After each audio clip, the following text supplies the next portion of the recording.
In our ongoing overview of cards and gems for certain roles, we've landed on the mid lane. Mid lane, well, it's very hero dependent, and a lot of them are just casters, to be honest with you. Not so much here in version 42, but that still doesn't mean that there are some good gems and good cards for the mid laners.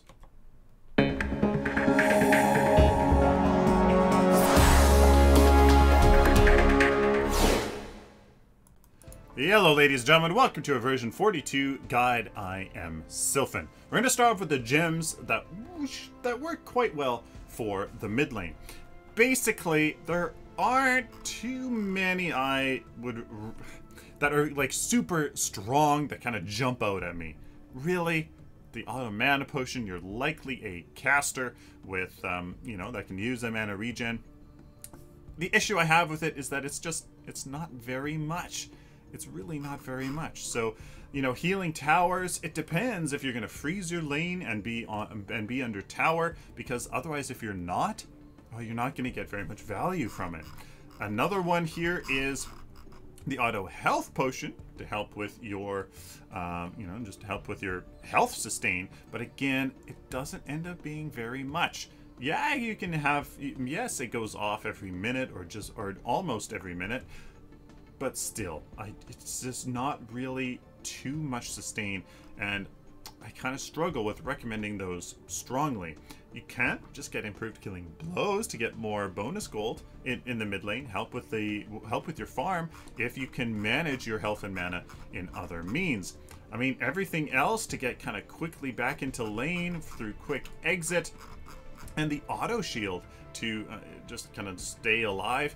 Well, I don't think I would recommend that one either. As Onslaught, yes, you are probably a caster in the mid lane, or at least ability focused, so reducing those cooldowns, but to be honest, I don't think that's going to impact very much. So in essence, I think you're stuck going with the auto mana potion and the auto health potion, but if you can get away with sustain through other means, improved killing blows would definitely help get more gold, so you can rotate and be more effective when you rotate, or healing towers if you're going to freeze your lane. That's pretty much about it. Now that we moved on to cards, Rejuvenator is the card I'm going to recommend first. For 200 gold, you can get a mana potion and a health potion. Basically gives you 120 health and 100 mana. In the mid lane, sustain is really actually quite important. So if you can get 100 mana for the one ability that you need when you rotate, for your ultimate, stuff like that, I think Rejuvenator, especially when it's only 200 gold, is something you have to consider. Another one you absolutely have to consider, especially if you're Order, and if you are Order, it's basically mandatory in the mid lane, is a Lamp Lighter. It's basically 2 Shadow Wards for 300 gold. Absolutely very, very key in the mid lane, as you are right there. You're in the middle of it all, and you're able to put down some really good Shadow Wards. Now, you don't level up as fast in the mid lane as you do in the off lane, but this is an option. Advanced Evolution for 1 knowledge, you basically gain 15% of health and mana when you level up. You level up pretty fast in the mid lane, and that 15% health and mana could amount to, enough for a gank or two.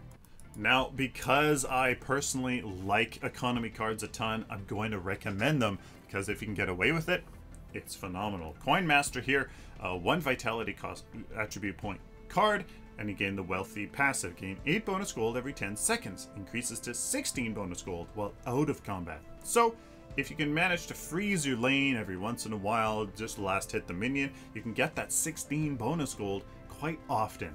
Simply just snowball, and hopefully you can win in the mid and late game. Now, to help with that farm, you can get Call of the Week. For 1 agility, basic attacks execute enemy minions below 20% max health. A lot of casters, they don't deal much basic attack damage, and last hitting can be really quite hard, especially for somebody like Countess, Shinbi, melee casters that don't do much damage on their basic attack. This can really help out that early farm. Now, something of a odd card that you could get in the mid lane is Exoskeleton. Reduce damage taken from enemy heroes by 8. If you really want to sustain in the mid lane, sustain it when you are rotating, maybe be a bit of a more of a frontline kinda, you can get this. Hero Block simply helps you mitigate some damage. Another economy card I have to recommend is Font of Experience. 1,000 gold to gain 4 experience every 10 seconds, and I can personally vouch for this card being very effective. It really does add up over time, and especially as a lot of mid laners are casters, they end up scaling from this very well, as they're able to upgrade their abilities and deal great amounts of influence through that way.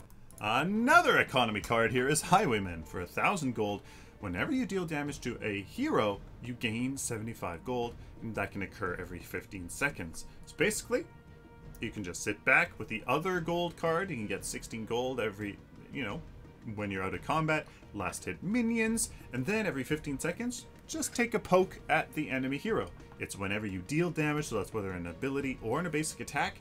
This certainly can pay off if you can pull it off. Now, because you're so gankable, Outlander Scout may be something you need to consider. 1,000 gold to gain True Sight in a 1,500 unit radius around your hero. True Sight reveals obviously people in the Shadow Realm, but also goes through geometry as far as I understand it. So, 1,500 unit radius, you can stand at the edge of the river on those little pedestals, and it will still go into the river area and into the river buff area. Great to grant some True Sight to pick off those river buffs as the enemy jungler's trying to snatch it. Shipyard Scavengers, a bit of a bargaining card. 1 agility to receive 350 bonus gold when killing an enemy hero with no other enemy heroes nearby. If you're going to kind of count on the fact of winning your 1v1 matchup or simply ganking the offlane or safe lane, this may pay off. 350 bonus gold, that's quite a bit for a card that may or may not be, work all the time. Taskmaster seems better in the off lane, but in the mid lane, I suppose it could work as well. 1,000 gold to sacrifice an allied minion and regenerate health equal to 10% of its current health for 50 mana every 100 seconds. Obviously, you want to use that on your own siege minion so that you can starve the enemy. Hero of that CP and help with freezing the lane and staying a little bit safer. Obviously, this also provides some great sustain as the siege minion has a lot of health. As most mid laners are casters, Tireless Reaper can add up to quite a bit of sustain. 1 knowledge to gain the Spellslinger passive, with your next ability costs 20% less to cast every 10 seconds. So your long range poke ability, once you upgrade to level 2, maybe even to level 3, you can throw that out for 20% less mana and maybe start to dominate that mid lane. Of course, that also helps with rotations. Tower Strider definitely seems better in the off lane, but in the mid lane, especially if you're melee like a Countess or a Shinbi, this could really help running around, dodging, and stuff like that. 1 vitality to gain the Structure Rush passive, 90 move speed when inside a structure. You literally have to be in the structure radius. So that works on your towers and on the enemy towers. Can really help diving in, getting some damage, and diving back out, or running around your own tower, killing minions, getting some damage off the enemy hero. If you're looking for some great sustain in lane, Green Spring is where it's at. 3 vitality to gain 20 basic armor and regenerative rest. 8.4 health regen while out of combat. If you need it, again, if you're Shinbi, Countess, more melee type, or just you want to sustain and take some damage and be aggressive, Green Spring, tremendous sustain. Now, because we're talking about the mid lane, and that's usually we're mainly talking about the mid laning phase, Pack Leader, it definitely works in the laning phase. 1 agility, 2 knowledge to gain 8 power, a good source of early game power, with the bullseye active. Mark an enemy and nearby allied minions will attack that target for 30 freaking seconds. 60 mana every 50 seconds whenever you have a minion wave around. Pretty much you can use that twice in between every siege minion, which does come more frequently in version 42. You can sick your entire minion wave on the enemy, push them back, basically, you know, get the help from your minions who can body block them, maybe you trap them, get that damage on them. It is a consideration to win that mid lane. Now, if you're taking the risk of putting on cursed cards on your hero to get that early game advantage and hopefully win in that early game, Possessed Sprykin is a card for you. 3 vitality, gains 6 power, and 120 health. That's freaking awesome. While also getting regeneration. 12.5 health regen is insane to give you good sustain with some power, health, to dominate in lane, dominate in the early game. Works with rotations, absolutely anything. Really good card in the early game if you're taking that risk. The Sand Speeder's interesting to think about in the mid lane because it's 3 agility for 11 attack speed, but fleet-footed, it may or may not work. Increased movement speed by 8%. Basically almost travel mode, not really. And whenever you attack or are attacked, your move speed is reduced to 4%. So you always gain a 4% movement speed increase, but you also gain 8% when you're out of combat for 15 seconds. So it is consideration if you're going to be rotating lots, maybe your melee. Sand Speeder may be a card for you. Now, Astral Leap is maybe more meant for certain heroes, but in the mid lane you are open to ganks and a lot of influence in the mid lane. So having the Teleblink here really can work out. 1500 unit range, but cannot be used after 8 seconds of taking damage from an enemy hero.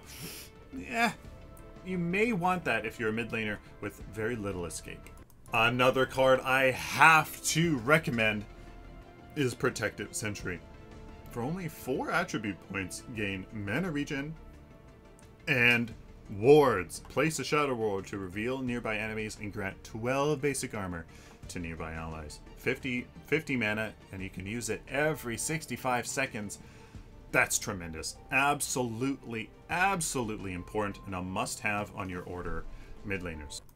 Another pseudo economy card is Soldier of Fortune. 4 knowledge, 100 mana, 1 mana regen to gain Golden Touch. Destroy target minion and gain 150 bonus gold and 30 experience. 75 mana every 90 seconds. So basically you can use this preferably on the enemy siege minion to destroy it instantaneously and gain 150 bonus gold and 30 experience. It's an economy card while also keeping the wave at bay, especially again if you're those melee mid laners have a bit of a tougher time.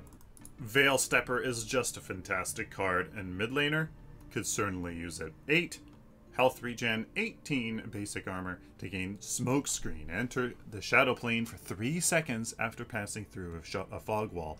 So again, as a mid laner, you do rotate, you do try to secure some ganks, so this can really help with that. Apex Predator could be an option if you can reliably poke your laner. 2 vitality, 5 knowledge for 10 power, 14 attack speed, which, remember, because basic attacks are and attack speed has been increased, even casters can definitely use attack speed. The Empowering Strikes passive here grants a stack of 0.6 power when damaging enemy heroes, stacking up to 50 times. A max stack, gain 18 ability armor. So if you can frequently poke down your enemy laner, you can grow and scale into the late game really well. Now, I just have to recommend this card, as most mid laners are casters, and everybody has abilities anyways, but I think it's relevant. Stagnant Dominion is 7 knowledge, 16 power, 1 mana regen to gain ability slow passive. Ability damage slows enemy move speed by 150 for 1 second with no internal cooldown. So, as a mid laner, you can definitely rotate, help secure some kills, and add some utility with some pretty good damage and sustain as well. Now, Static Trap might sound... Once you think about it some more, it's a bit better than you may think. Static Trap, 15 power, so that's great 1 mana regen, and you get to place a trap that arms after 1.2 seconds and lasts for 2 minutes. Reveal and root the first enemy that steps on it for 2 seconds. So every 20 seconds you can put down a trap, 50 mana. You know, you can put that right in the middle of the lane and use that as something to kind of work around. Put it in the river, put it in put it by a fog wall, put it by a choke point. Really, really great. Just because the mid lane is so open and vulnerable to ganks, Static Trap, do not underestimate it. Now, a card that's common on a lot of mid laners, let's just be real here, is Stasis Gem. In version 42, it's called Stasis Rune. It provides power, mana, and the ability to stasis yourself for 2.5 seconds every 45 seconds, costing 100 mana. A lot of mid laners, they can definitely use it. A lot of them with a little escape. Really anybody could use it, but I thought I would show this to you because it's damn good. I just cannot stop recommending Shadow Dancer because it's just monstrous. 3 vitality, 6 knowledge to gain 14 power, 24 basic armor with the Shadow Ambush active. Enter the Shadow Plane and gain 50 movement speed for 15 seconds. That's going to help you rotate, get into position, all of that stuff, and get there undetected. Attacking an enemy from the Shadow Plane applies a 400 movement speed slow for 1 second. So that's attacking. With an ability, with your basic attack, it doesn't matter. Every 35 seconds you can do this for only 75 mana. So can you imagine this on a Shinbi, on a Countess, on a Gideon to get into position? Anybody really. I just can't not recommend this card because it's monstrous. And guys, that's about it for cards and gems that I can recommend solely for the mid lane. There's a ton of other cards that work well with heroes, play styles, like certain things that your team needs, and that's great. But remember, this is just for cards. Maybe in general useful for the mid lane. So that's about it. There's, again, tons of other cards that are amazing for certain people and stuff, but that's about it. So let me know down in the comments if there's any mid lane specific cards that you would recommend in general for heroes playing in the mid lane, as I would love to learn from you, and I would love for other people to learn from you as well. Please like this video if you like it, dislike it if you dislike it, share it with the community, and of course, guys, subscribe. You guys like this content, especially if you found it useful. Please subscribe so I can do it for you in the future. If you would like to support me on a regular basis, please head on over to my Patreon account where you can make a pledge to help me do what I love. Till next time, like always, guys, stay optimistic and positive.